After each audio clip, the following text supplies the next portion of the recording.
Visų pirma, prastai pradėjom, iš 10 taškų pralaiminėjom, gal 13 taškų. Ir džiugu tai, kad vaikai atsitėsi ir sulyginom, beveik sulyginom rezultatą, truputį pritrūko porą klaidelių, gal trūksta patirties mums tokiose įtemptose varžybose, nes kol kas tų įtemptų varžybų turėjom tik porą.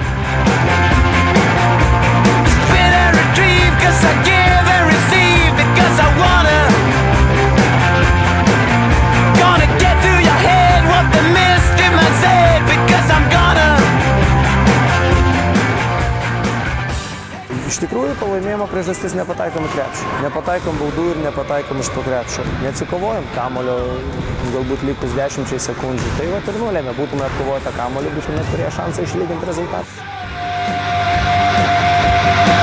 Now it's all out and you know, 'cause I want it to. Turn my back on the rock, that's the plan in the plot, because I'm gonna.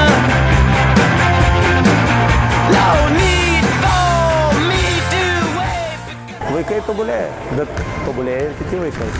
Visi dirba.